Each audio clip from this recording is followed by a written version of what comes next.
So good evening once again. Thank you for coming to the mentorship session. Our guest is already here, Elijah Githugo. I will introduce him. So he is a seasoned product security architect with expertise in secure architecture design, DevSecOps, and productivity security. His skill set includes threat modeling, architecture review, vulnerability assessment, and penetration testing, cybersecurity audit, and cloud security management. He has experience across different sectors, including cybersecurity consultancy, internal audit, and system administration.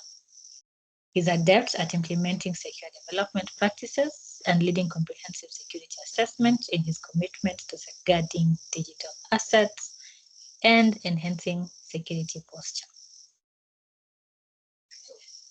Elijah, you can take it from here. Thank you so much, Lorraine, for that intro. I almost started clapping for myself. So thank you so much. And welcome, everyone. It's a pleasure to meet you all here. As introduced, my name is Elijah. I won't do the who am I part, it seems, because that's already been covered.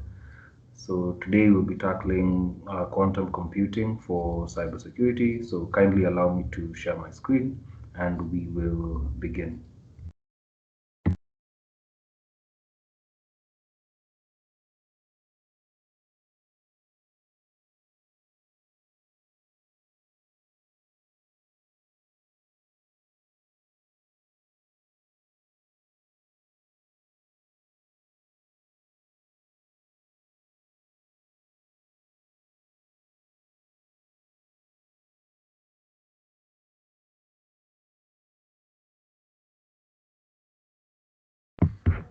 Please let me know once my screen is up.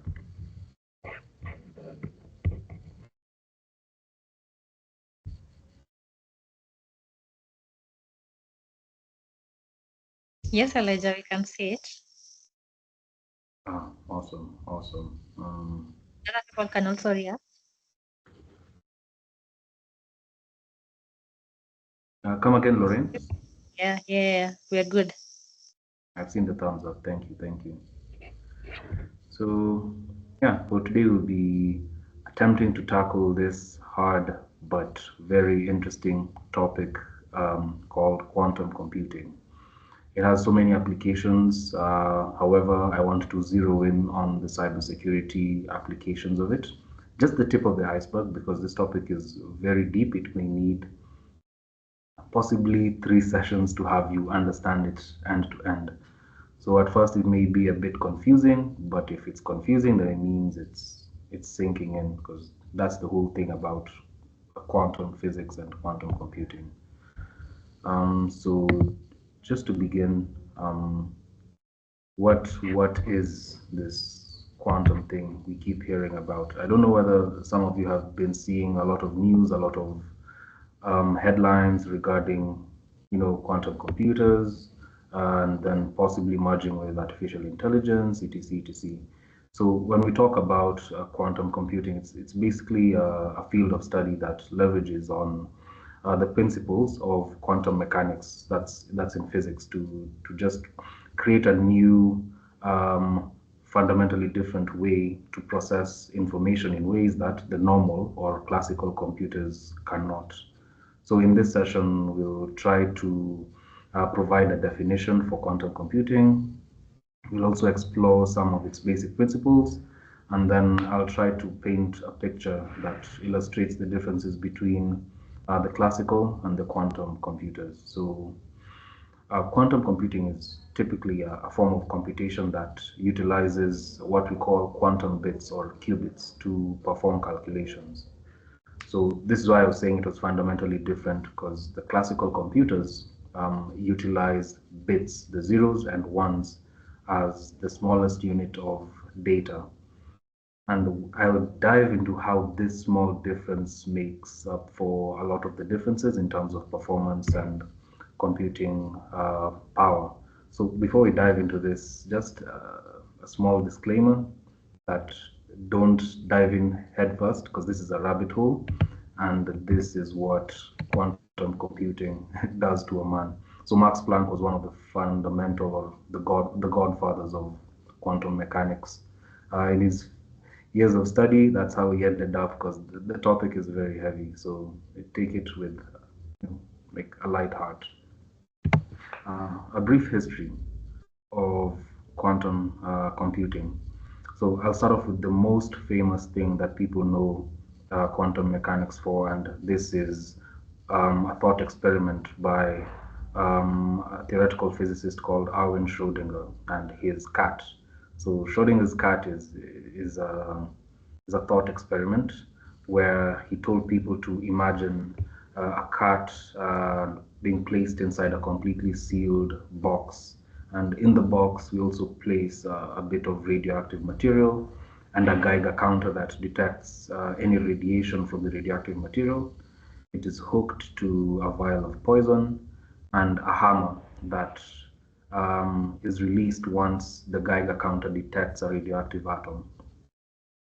So if one of the atoms in the radioactive material decays, the Geiger counter can detect it. It triggers the hammer to break the vial, and the poison is released, and it may kill the cat.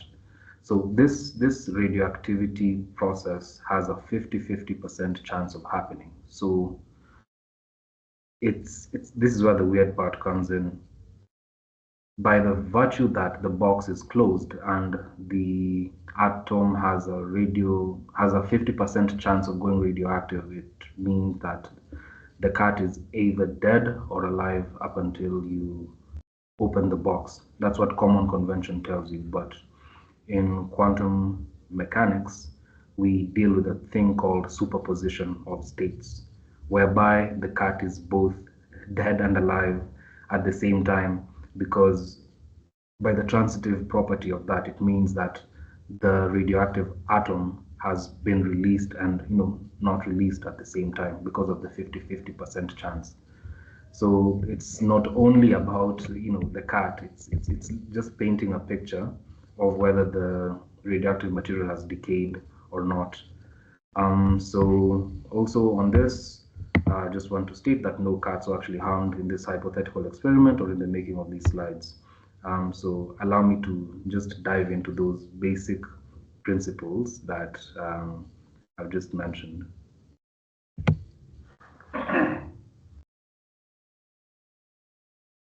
So, excuse me for a moment.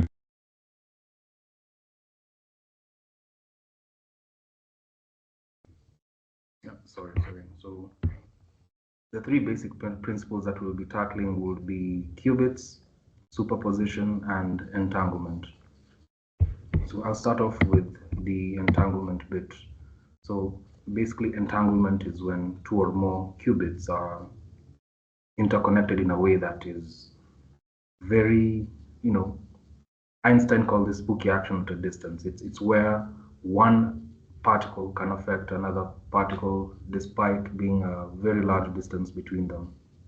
It's like they have an imaginary link between them that when you change something in particle A, particle B also reacts in the same way despite the distance being great.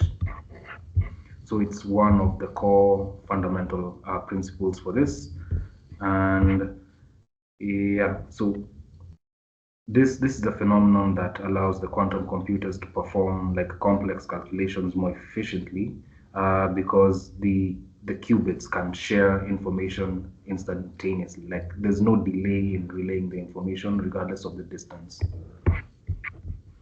Secondly, we have the superposition, which allows the qubits to exist in multiple states at the same time. So when a qubit is in superposition, this means it can represent both the 0 and the 1 in classical computers at the same time. So whereas the classical bits can only be either 0 or 1, a qubit is both 0 and 1 at the same time.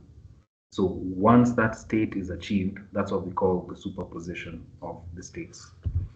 And I think through explaining the superposition, we've also tackled the definition of a qubit, which is the fundamental unit of quantum information. So as I said, unlike a classical bit, which can only exist in one of two states, a qubit can exist in a state of 0, 1, or both simultaneously due to the principle of superposition. So this is what allows the quantum computers to perform multiple calculations at once, and also significantly increases their processing power. I think the last time we heard about entanglement was because of a very, very sensitive topic. But I just wanted to make sure that we are not speaking about the Will Smith incident. This is purely based on physics. So, classical versus quantum computing. What's really the difference when it comes to these fundamental aspects? Number one, the information unit. In classical computing, we utilize the bit 0 or 1. In quantum computing, we have the qubit, which can be 0, 1, or both at the same time. So this is what gives the quantum computers the massive advantage in representing multiple states simultaneously. The next aspect will be the processing. In classical computing, it does the deterministic, predictable kind of processing, which follows a single path.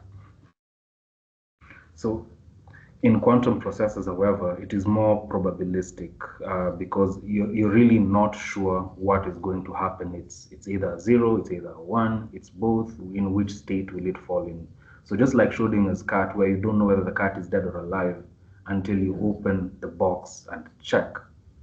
It's the same principle where everything exists as a probability and it explores the multiple possibilities simultaneously.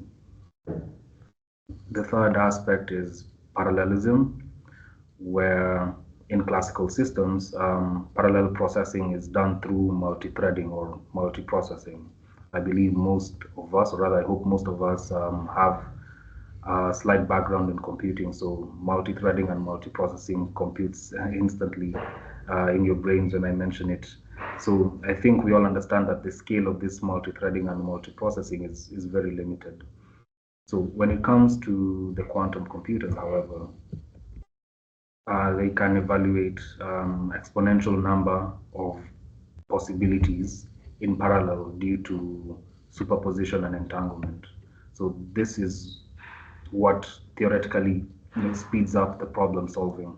I think in movies, you've always heard of, I think like Ant-Man and the Wasp, those kinds of Marvel movies, you hear about the quantum realm, multiple realities and all those things. So they kind of pick apart this phenomenon that happens where you have multiple paths that can happen at once, and that is what they try to define as branches in the universe.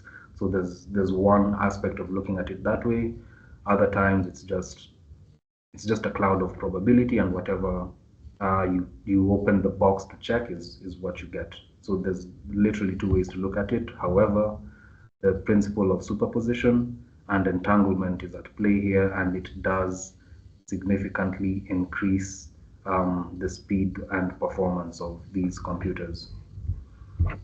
The second last one is the memory scaling, whereby in classical computers there's a linear form of memory scaling where if you double your memory, it just gives you double the space. But when it comes to quantum systems, it's exponential, where if for example, you have qubits in 2 raised to power n states, for example, 2 raised to power 10, which gives you 1024 states at once. So if you double that, it will actually grow exponentially compared to the linear one because of the exponential function that is going to be utilized in this. So exponential growth is good, and this is how you achieve greater processing power on a smaller area. And as an example of problem solving, in each one, when you try to maybe break someone's password in a brute force, you have to factor the prime numbers, which happens to be very slow for a classical computer because of the large inputs used to calculate the keys for that cryptographic algorithm. However, in quantum computing, it's very fast and efficient, utilizing some two well-known algorithms known as Shor's algorithm and Grover's algorithm to do this. So because of its exponential processing capabilities, it actually rushes through these factoring processes way faster than a classical computer. So I think just as an analogy to bring this together, you can think of a classical computer like a light switch, whereas you can only have the light switch on or off. There's no in between. The light is either on or off. In contrast, your quantum computer is like a dimmer dial for these downlighters that you can have maybe in a theater or somewhere that it's not really explicit where it's either on or off. You can actually play around with its intensity. This is trying to represent the existence of multiple states simultaneously. So it's like a slider. You can switch it all the way on, all the way off, and everything in between the two states. So if we at least try to grasp a basic understanding of these concepts, we can appreciate at least the transformative potential of these quantum computers. And also we can try to tackle now where the security risk comes in with this form of technology. So why is security at risk? This is because in most of our cryptography, we usually have this thought of this key is too hard to crack because it's too big. Like for example, RSA keys that utilize maybe 2048 bits in numbers will take a classical computer maybe thousands of years to crack it with the current technology. But now, due to the way we've discussed how processing happens on a quantum computer, it really cuts down this time that it will take to crack this key. So, for example, in classical cryptography, we use the public key encryptions like RSA and ECC. That is elliptic curve cryptography, and RSA is the reversed Shah and Alderman algorithm. Probably sure I butchered that, but Google is our friend. It will come to our rescue. So they factor large prime numbers and they solve discrete logarithms to produce these keys, and it takes so long for classical computers to attempt to break this. So when you're trying a brute force, it's not worth it. The juice is not worth the squeeze because you don't have enough power to actually break it. This is what deters most hackers from trying to break into certain systems and storages and etc. However, when quantum computers come in, they change the game. So for example, Shor's algorithm, it is very efficient at factoring large prime numbers, and it also solves these elliptic curve problems that are used in these modern day encryption standards. So this ideally breaks RSA encryption, DSA, ECC. So the fundamentals, the foundation of digital certificates, secure emails, TLS, VPNs, and much more already out the window, just by the virtue that this algorithm created in 1994 can do this. We can move on to Grover's algorithm, which speeds up brute force attacks on symmetric encryptions. So it significantly reduces the effort of trying to break symmetric encryption. So at the moment, AES 128, for example, is a very short key that can be easily cracked. I think in modern day best practice and standards, AES 256 is the most recommended, and it remains safe, at least for the moment. Yeah, so the ideal thing here is to note that this might cause an entire revolution of how we create or reuse our cryptographic algorithms. So the main question maybe we should be asking ourselves is, are you quantum safe? Why is this a risk at the moment, even if quantum computers are not fully developed, implemented, and distributed around the world. So there's something we call store now, decrypt later, whereby people would just try harvesting your data right now in hopes that once quantum computers go mainstream, they will be able to use it now to decrypt all the data that they've harvested. So that's where the biggest challenge is when it comes to quantum computing and security. Of course, I won't even begin to mention what would happen if we combine the quantum processing power with now the exponential field of artificial intelligence. It's going to be interesting to see, but I don't know. Let's see when we get there. So possibly, I think I focus too much on the negative on this. I see someone has their hand up. Yes, Charles.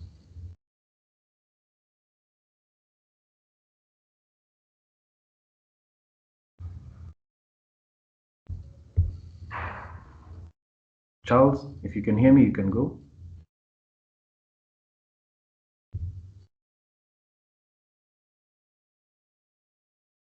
Okay, I think we'll circle back to him. I can't hear him, or he seems to still be on mute.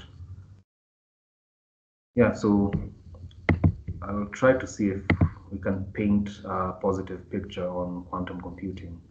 So in classical computing, we have what is called the classical key exchange in that's, for example, the Diffie-Hellman key exchange in trying to sign and exchange certificates.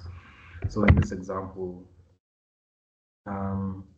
Alice and Bob are trying to exchange keys to come up with a shared secret that they'll use to encrypt their communication with. So first of all, Alice and Bob have to agree on their public parameters, and they each generate their private key, and then they share with each other the public components that they used in combination with the private key to compute a shared secret. So this is based on the discrete logarithms that we mentioned, for example, and now this is what leads it to be vulnerable to quantum attacks. Because as we said, the processing capability of these quantum computers are high due to the utilization of the qubits in conjunction with the properties of superposition and entanglement. So these systems may work well today, but it's going to cause a problem later. But the answer to solve this is actually in quantum computing.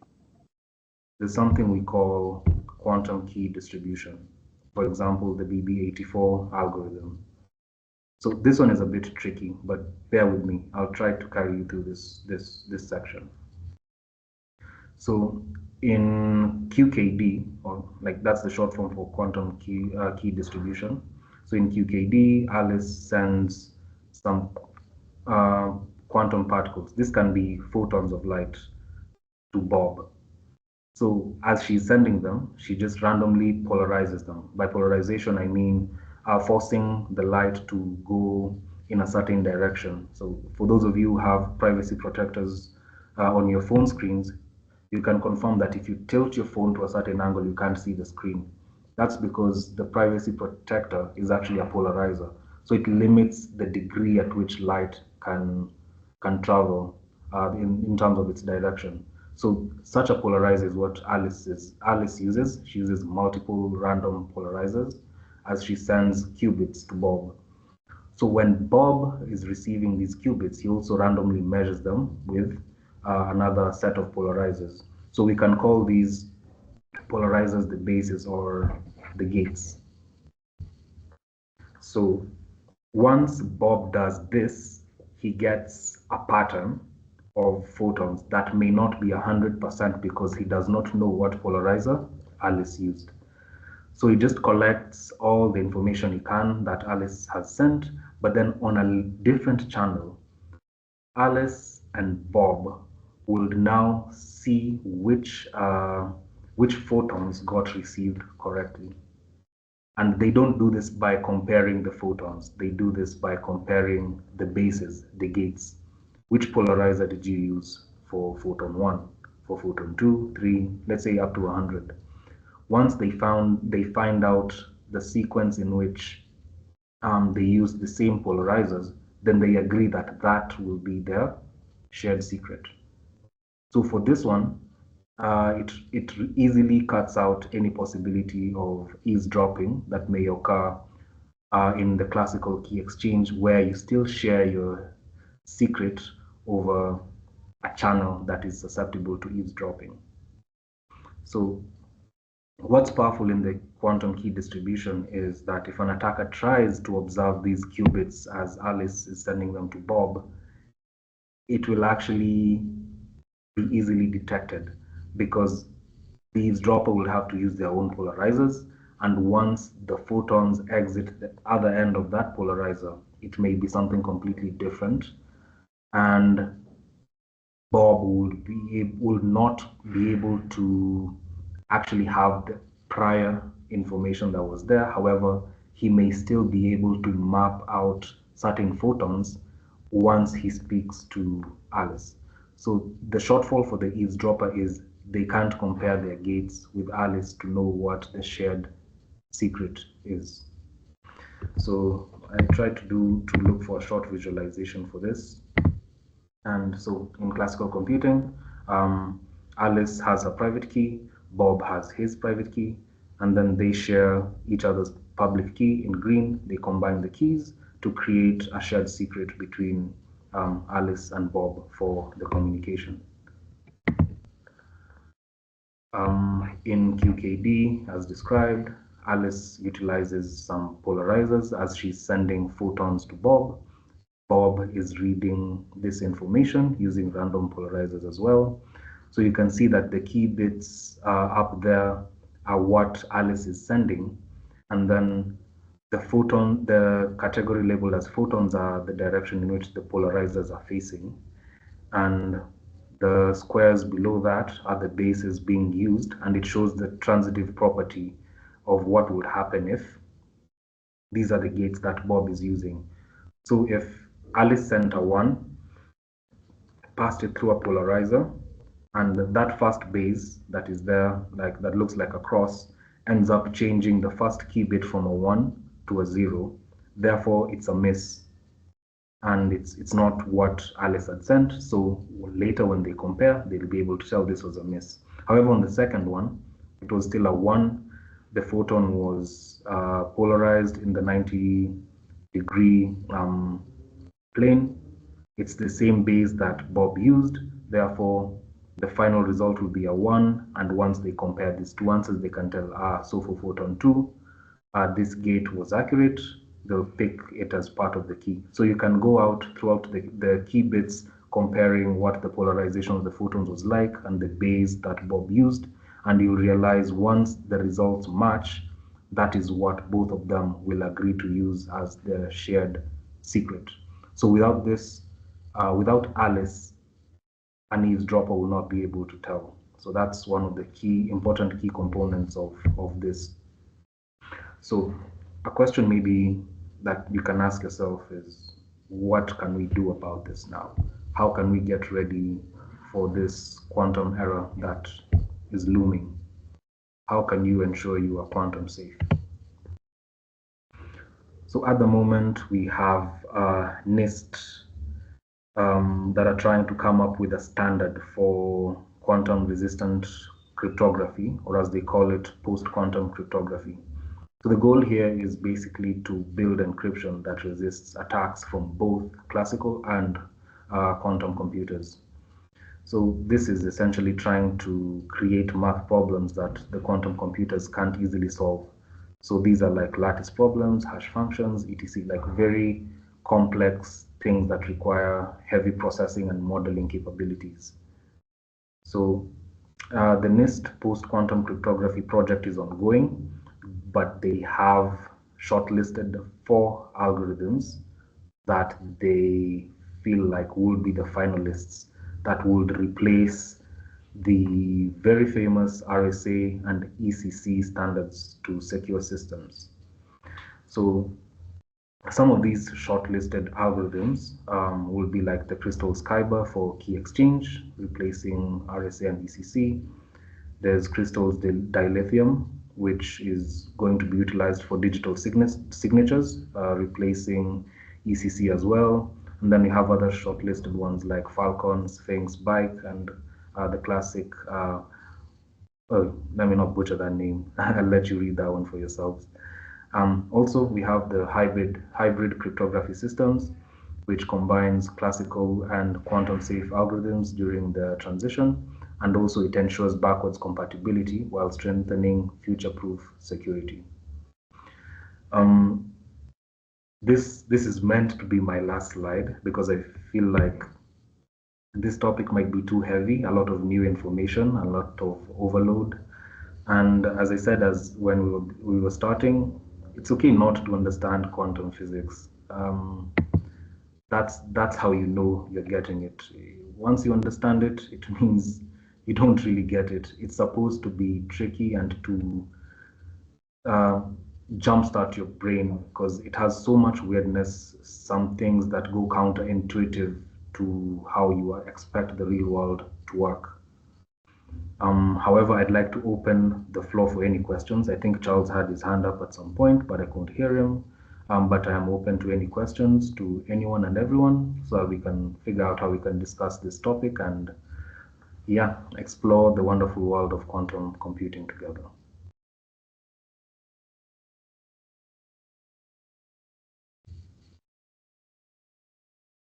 Yes, Juma?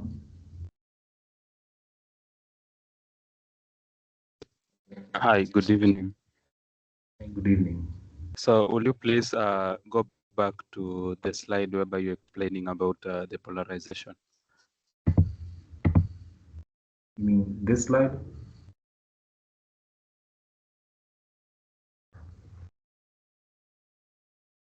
Juma, It does not updated. I don't know. Okay, let's give it some time. Okay, but my question was concerning the transfer of the bits. So how do you identify that there is an attacker or an eavesdropper who has tried to be like to attack like a man in the middle? How do you like, what are the some of the IOCs to identify that someone was trying to eavesdrop? That's a very good question. So for that one, you'd find that there are more misses than hits when it comes to Bob's side. Ideally, it won't be called an IOC per se because they won't really be able to compromise you. It's like handing someone a fully encrypted drive that they can't break. They have it, but it's useless to them. So as much as I understand your question is you're trying to detect the eavesdropper, it's an inbuilt mechanism actually. You'd be able to tell by the way the bits are shared at the end, but it won't actually lead to any compromise. You'd just be able to detect that, there's someone who's trying to do this, but they can't really get to anything as long as Alice's gates are not known by them. And also, once Bob stores his secret, it has to be kept securely because that would be the only way for that attacker to actually compromise the communication channel later. So they have to think about how to safely store the key as well.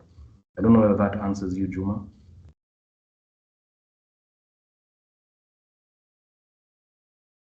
Yes, it answers my question. Actually, you are right. Like we have a lot of ambiguous words, and trying to understand it needs more time. So thank you. You're welcome. I think we'll have to discuss a lot more later just to get rid of like the vagueness and the new terminologies. But I'm glad it's answered you, and I'm looking forward to more interactions on the same. I think we have Vincent Morara first, and then Quincy next. Thank you so much, Elijah, for the elaboration. Maybe a question I would ask. My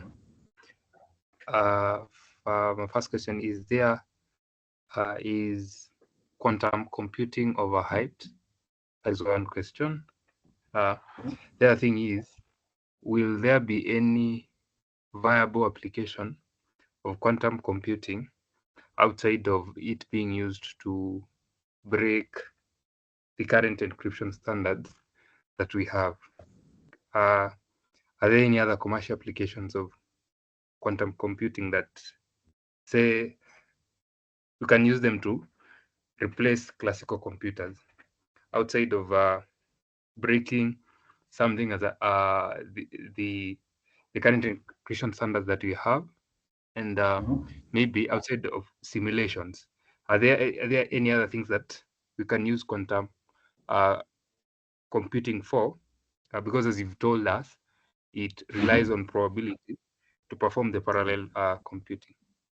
Thank you. Yeah. Thank you so much for those questions. I'll start with the first one. Is it overhyped? I'd say kind of yes, but also no. It's like the answer is in a superposition state of its own. So I'd say yes because this will tie to your second question. The use cases are kind of niche when it comes to utilization of this, but I'd say it's not overhyped because of how the fundamental technological methodology that it's using, whereby it's harnessing the fundamental nature of how our universe works. It's very interesting. I think that's the nerdy side of me talking, whereby we're utilizing the primary, the fundamental forces that nature has given us to achieve this kind of processing power. But it is also overhyped in that it can't do everything that we'd want a quantum computer to do compared to a classical computer. It has very niche use cases, which brings me to your second question. What are the viable applications outside the things that I've talked about in terms of risks to cybersecurity? So you can have these quantum computers do very, very advanced and complex calculations, like for example, the weather, where it's probabilistic most of the time, in that you have to account for individual maybe particles of air in a certain region, or if you're doing molecular modeling, trying to come up with medicine and all those things when you're running these simulations, it can exponentially increase the processing power of these kinds of applications, and you will be able to have like a higher turnaround time when it comes to trying to test these models because of the parallel processing power that you also mentioned. So there are very niche, unique use cases that can directly benefit from this, but for our day-to-day lives, I don't see like a practical application yet because this thing is still a baby. It's still growing, and I think, like for example, how when they created the internet, like in those DARPA days, they did not see it being used for what it's being used for now. So I think we can hold on to our horses, but at the moment, there are very niche use cases in weather, in medicine, in financial modeling as well, and some other unique cases that need a lot of high processing power with a lot of probabilistic processing or trying to model something based on a lot of possible outcomes. Yeah, I hope that answers you. All right. Thanks, Vincent. On to you, Quincy. Okay.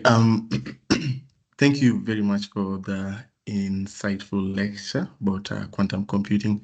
So my question was actually tied to what Vincent just asked, because I assume that the cost of running maybe or like doing or using quantum computing can be maybe just in the cloud because like of the expense. So you've actually explained like maybe 90% of like what I wanted to ask, because I just wanted to know like if you have maybe like used it in like the real world, maybe like to like in your workplace or something, but you've just literally just answered like most of it. But thank you again for the enlightening lecture about quantum computing. Yeah, thanks, Quincy. I think maybe I can shed more light on this. In my line of work as a product security architect, I think it's mostly the research part that I've done. However, I am in the middle of trying to get a way to utilize the Azure Q-Sharp functions. Microsoft do have quantum processors available on the cloud for you to utilize. I haven't tried it yet. It's something that I want to do. But basically, the place where we are at right now is kind of a game changer, because what Google and IBM have been doing for the past couple of years was they were trying to achieve what we call quantum supremacy, where they can attain a much greater exponential processing power than our most advanced supercomputers combined, and try to have that on a very small system that can carry all that power. So they've been in that race. Google was leading once they try. I think they broke a challenge that would have taken a computer, is it like 20,000 years? They did it in a few minutes. Yeah, so they were in the lead of the race up until this year, where Microsoft unleashed its new quantum chip that actually fits in your hand. It's called the Majorana chip because it uses a fundamental pseudo particle called the Majorana particle. It's very interesting. They have a very interesting paper on this that I urge you all to go read, and also watch the videos of them explaining how they did it and explaining why the interest in quantum computing. So with them taking the lead and actually using a new kind of form factor to reduce the size of these quantum computers, it's like we're moving from the mainframes into like the large, tower desktops that were there. Like you can kind of see it happening. So there's that's been happening, and yeah, you can check out IBM, you can check out Google, and yeah, you can also check out Microsoft just to see what they're up to. I can see there's a hand up. Thank you. Anytime, Quincy, anytime. I think Jean, your hand is up.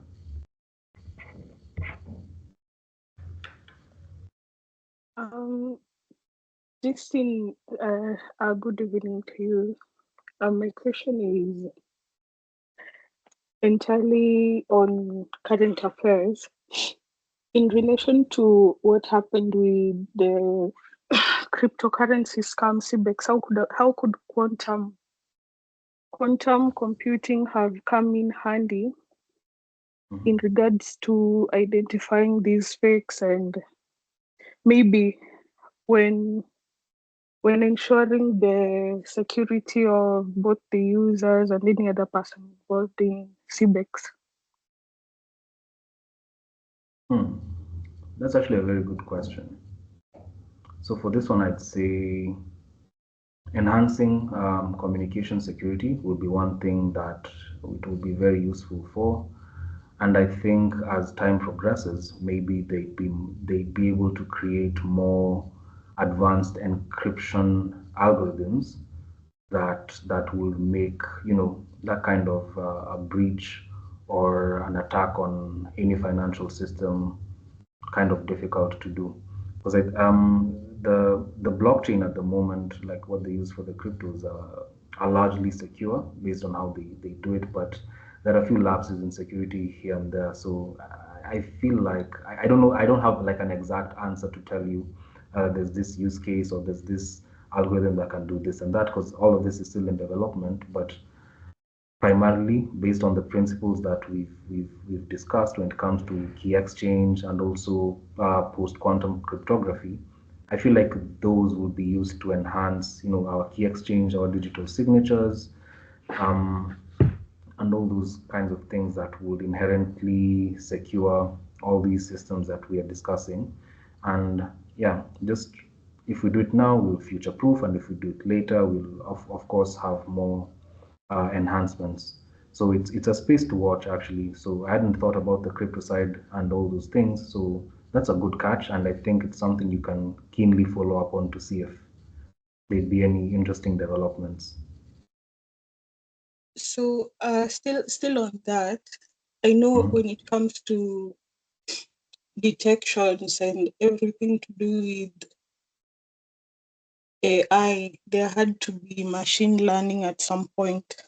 So there's Yeah. quantum machine learning also in play, or it's still yet to get there? Because that would also come in handy in detection if you're talking about detection.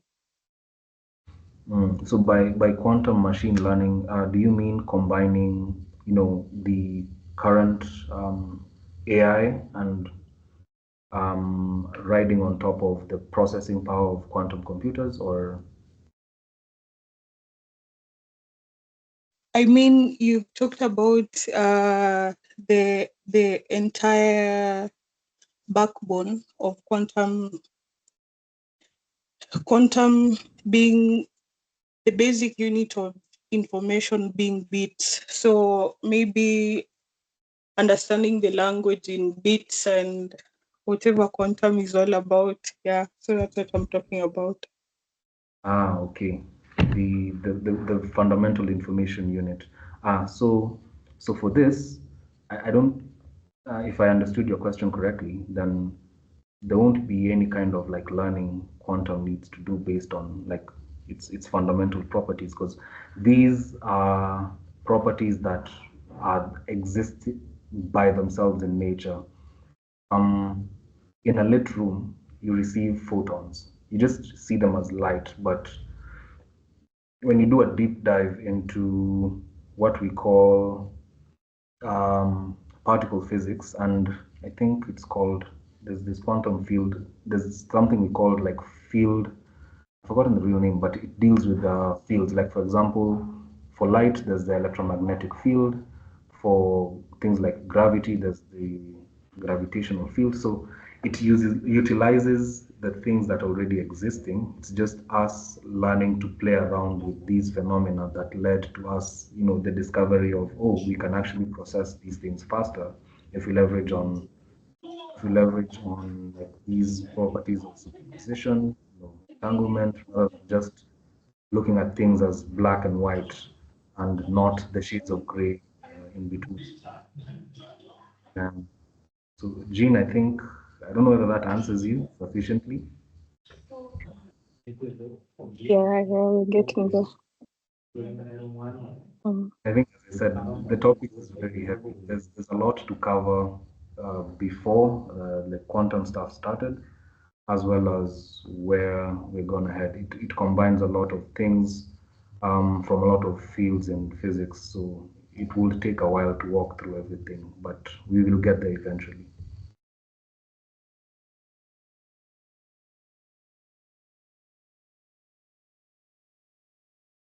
So Jesse, I can see your hand is up. Hi, I hope I'm audible. Yes, you are. Okay, thanks for the session on quantum computing. It was really eye-opening. So, as much as I'd like to talk about quantum computing and cryptography, do you believe, aside from that, do you believe quantum computing will ever simulate consciousness or lead to breakthroughs in understanding the nature of reality in terms of machine learning and artificial intelligence? That's a very good question. To me, I think the combination of the two is something that I can't entirely predict, but I'd logically assume it will go to where you're talking about. We'll be able to perfectly simulate possibly a synthetic brain, because we'd be able to, represent all the molecules, all the neurons, everything that exists in the modern brain, utilizing, the magical power of the qubit and the enhanced processing power. And on top of this, you have the most advanced artificial intelligence models that can harness that power to process everything efficiently.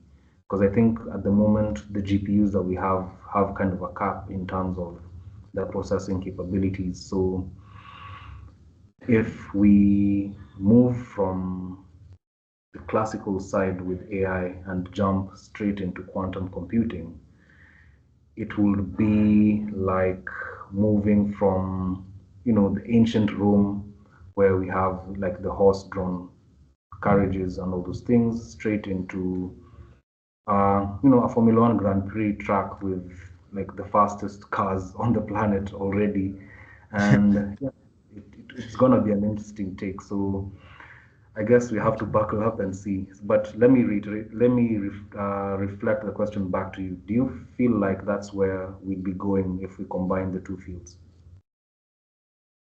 Actually, I do think so, because as you've said, the biggest challenge with, for example, the GPU companies like Nvidia, they're actually trying to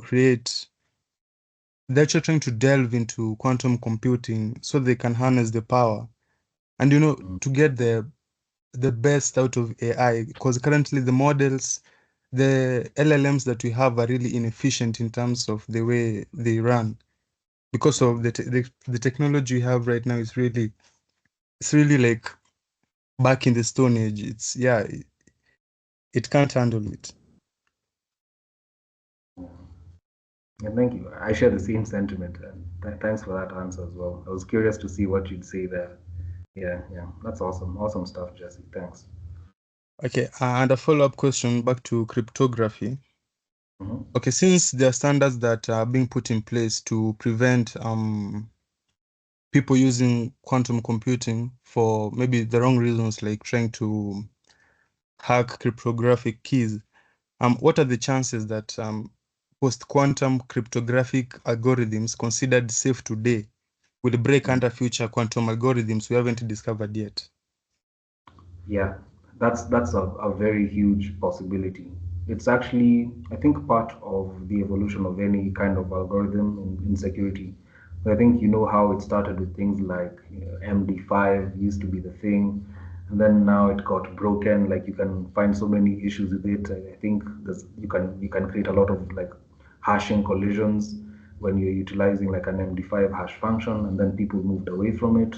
They started utilizing, SHA, and then the key length for SHA started becoming an issue, so it's ever increasing. So you have SHA 256, and I started with I think 128, got broken, and then you move to 256. Eventually, you'll have to go up to like 512 or something. Same case with like AES encryption at the moment. AES 128 can be broken by one of the algorithms. I think Grover's algorithm can easily break it. But so that's why AES 256 is the standard for now. And then once quantum computing develops, it will break AES 256, and then we move to the post-quantum cryptographic algorithms, and then it'll still be along the same linear trajectory of self-improvement and trying to figure out the next best algorithm before the malicious people do. Yeah, okay, that's all. Okay, thanks for the session again. Anytime, Jesse, anytime.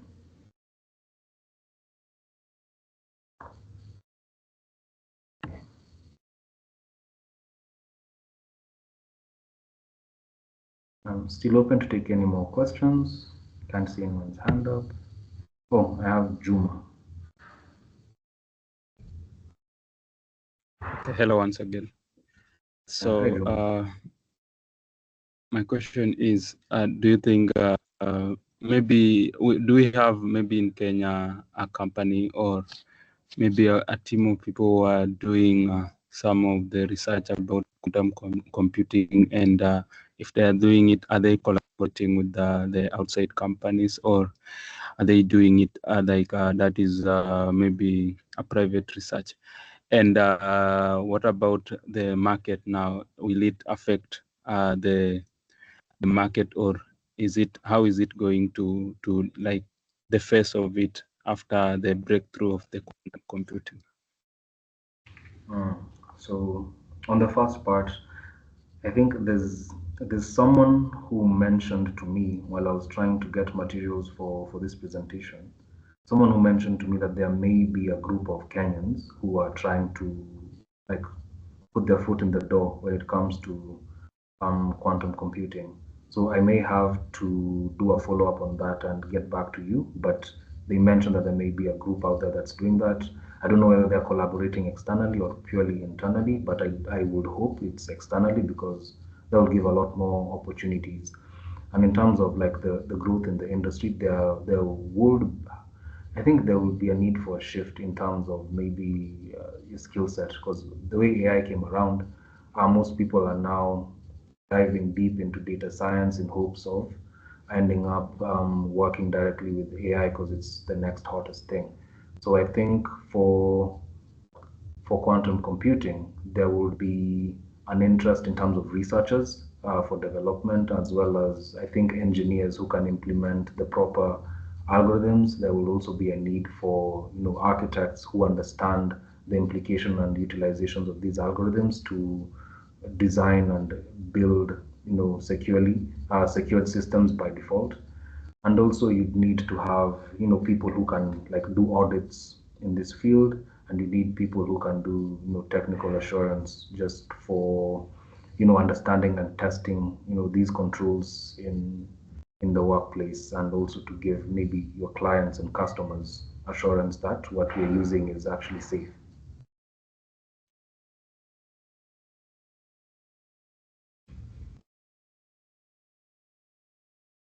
All right, thanks, Juma. Lorraine, I think I will hand the meeting back to you unless there's any other question. Jean, I can see your hand is up before we move to Lorraine. I know when it comes to security, we talk about integrity, CIA, the CIA triad. Yeah. But if this information based on what you're saying, it could be the next big thing, lands in the wrong hands. So maybe I decide to learn the other side of quantum. To what extent? What's the worst damage? Like, what's the worst damage this information can do to an organization? I can see just on blockchain and everything. I can be a millionaire in the blink of in dollars in the blink of an eye. So please go ahead and explain how to go back on ethics and just focus on the positive side, because when it comes to security, we emphasize on the integrity as an engineer. Yeah. So just to take your question, I think I had a slide here that kind of tackled that. Let me look for it. Where was this? So I think just to dive on the positive side of the quantum computer, because I think everyone understands what can go wrong, but what can go right would be just fundamentally having more secure systems. Because as you said, once you break any of the pillars of the CIA triad, there's an issue. There's always risks involved when you can break any of them. So if you break confidentiality, you're gonna face risks tied to the information disclosure. It can be a reputational risk, it can be an operational risk, it can bring down your whole business. For example, like say what happened recently with how I think the BRS system got kind of compromised, and I think it was like it wasn't very sophisticated, but information got out there, it damaged a few people's reputation, it revealed some secrets, that were not in the public domain. And yeah, so I think just trying to dwell on the positive side in terms of security, we'd have more, a more secure and effective method of things like key exchanges, as I gave an example of the QKD. And in terms of other industries, let's say, for example, our meteorological department can be able to perfectly predict weather patterns on a day-to-day. I think sometimes it's a hit or a miss, but with this one, you can perfectly be able to simulate it with a higher degree of accuracy. When it comes to medicine as well, you can be able to simulate molecules that are more complex to do now. So in terms of health, we'd be able to take the next step forward, so that we can actually try and create new medicines. Even in the field of engineering, I think material science is usually an issue when it comes to trying to model these new materials to see what works, what breaks, like representing all these properties on these classical computers is the issue. But with these kinds of exponential informational units in the qubits, whereby if you increase it just by a little bit, the power exponentially grows, we have a perfect leeway to grow in all these sectors as well. And I think for someone in security, being a master of the domain in cryptography can really set you apart here, and just understanding how these things work, whether you'll be an analyst, whether you'll be an engineer, just having this kind of knowledge can either lead to you protecting your organization and also being an implementer or maybe the trailblazer in implementing these solutions from the quantum perspective.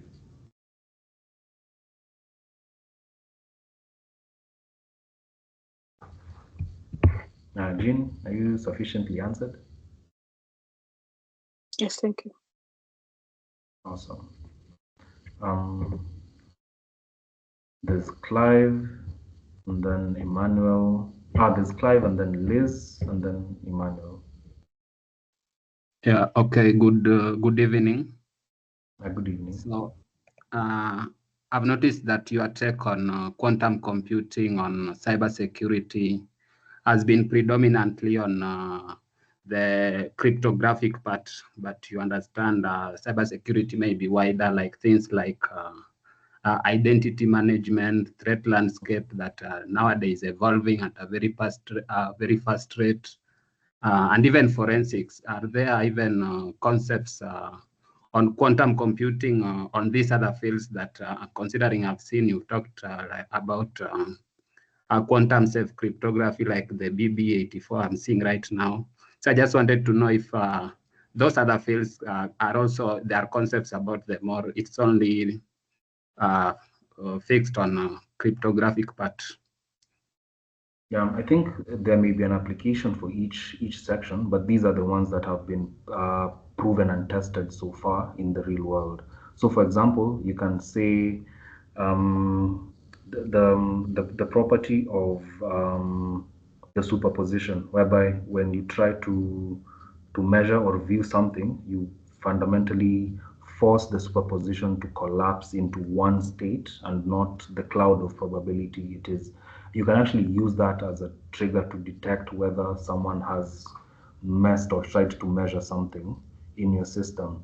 So that can enhance something like the integrity that is there, just trying to create a tamper-proof thing. Because I think at the moment, you have solutions that do integrity monitoring. So this is kind of its own inbuilt way of doing integrity monitoring. You see, like there's many ways you can spin and try to apply it, but it's not fully developed. There's no test that I can give you that can actually, or rather mathematical representation or proof that I can talk to you about and say, yeah, we can do this. But the ones on cryptography, however, have been sufficiently covered and researched on. That's why I chose that to delve in at the moment. So hopefully once this field continues growing, we'll be able to discuss more use cases for security in terms of how we can utilize the quantum computers and what kind of risks it can also bring in the other domains from the networking, identity and access, things like cloud, and how we'll deal with them in terms of like the vulnerability management, whether it will bring anything interesting in terms of, things like patching, all those things. Yeah, we'll get there. As I said, it's like a baby. It's trying to crawl now and can't wait for it to walk and eventually run.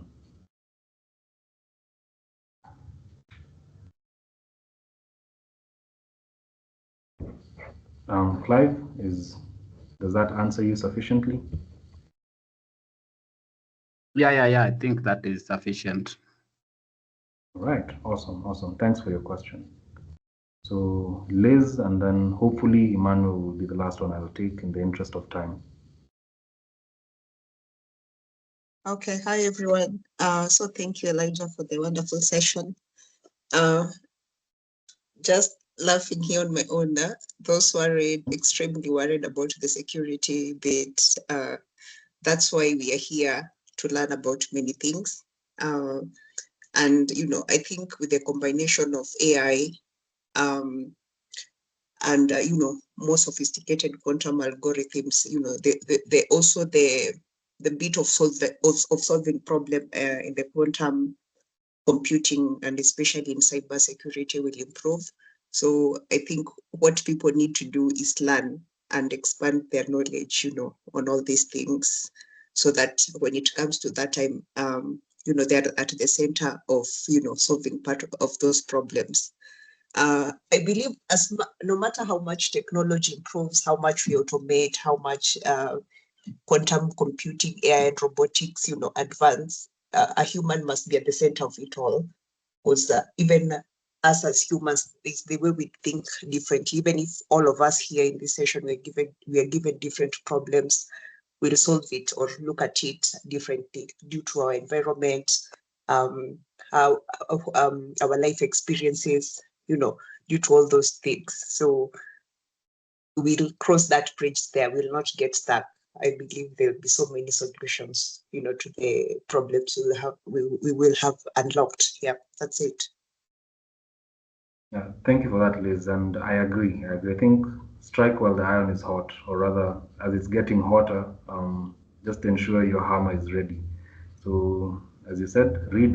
There's a lot of like public resources you can use.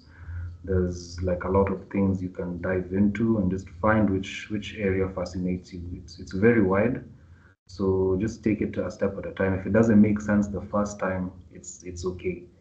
I've studied like quantum mechanics since I was some years ago. I don't want to say which year specifically, but yeah, it has been an interest of mine. And just when I found this niche in computing, it was a breakthrough. So I really enjoyed it, and it was kind of easier for me because it took so many years just reading about these ideas and all those things, and now seeing them being used in the field that I work in has been really great. So yeah, as Liz has said, we can all read, learn more, and when the time comes, we'll be ready to tackle this, and we'll be at the forefront driving this new kind of technology.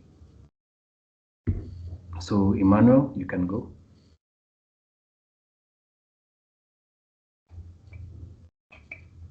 Yeah, good evening, Elijah, and everyone else on this call.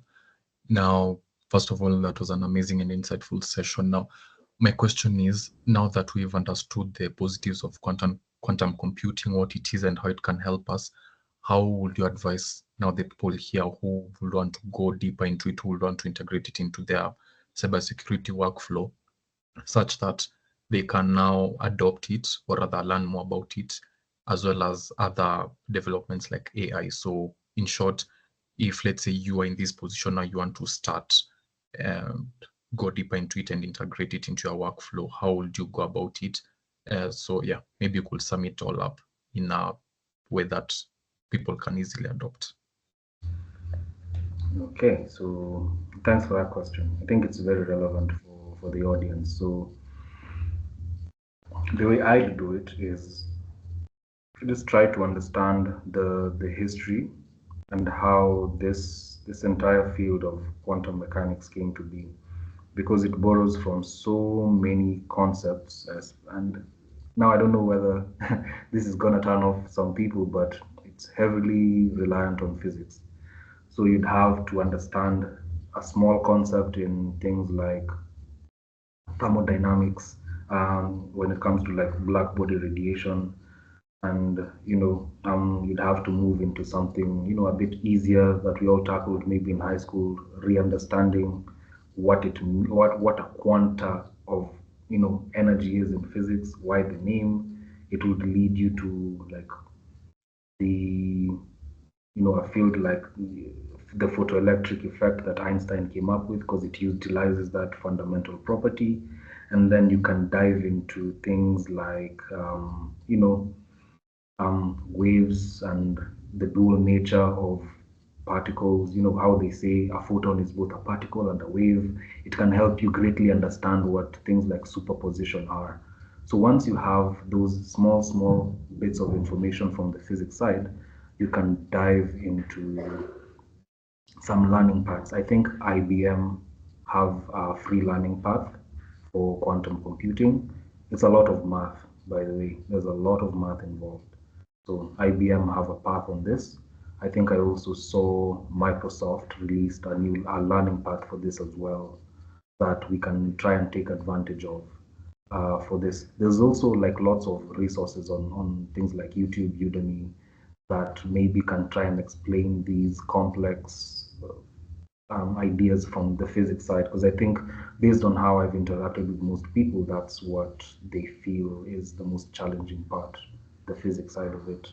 So once you have like a basic understanding of that side and you move on to these learning paths, you can play around with the math, you can understand, these jargons that may be flying around when you're dealing with this topic, and it can set you up for more opportunities out there. Like I think, yeah, that's how I do it. That's how I do it, Emmanuel. I start from the fundamentals of the physics side, move on to the complex computations of like the actual languages. They actually invented languages for this. So I think Q# is one of them, and I've forgotten the rest. But yeah, you can look them up and dive into it, and hopefully out of this group we'll have our first, Kenyan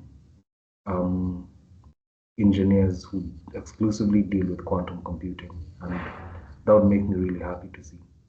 Yeah.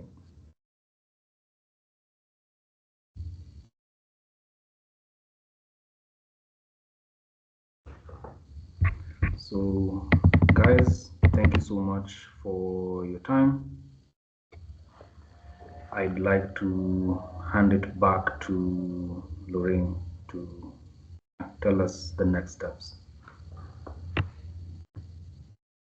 Thank you so much, Elijah. Wow, that was quite heavy.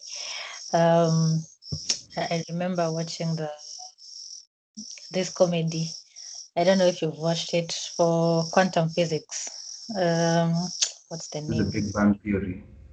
Yes, that one. And I was just like, wow, okay, Kumbe, so this is what was behind the scenes. Yeah, it's a lot. Yeah. But thank you so much for your time. Thank you for you answering questions. Thank you for also, the audience was lively, so thank you for that. We do appreciate for your time. So likewise, Lorraine, I really appreciate it, and I really enjoyed the interaction. I hope you can come back again, kindly. It's Where, a kind request. come again? I didn't get the last part. Hey, hopefully, when we invite you, you'll still come again. For sure. I definitely will. All right.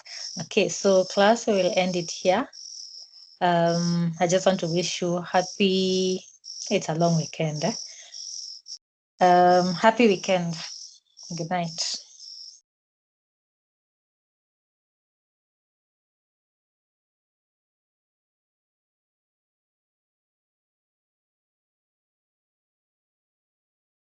Kesho kuna class? No, the weekend has started.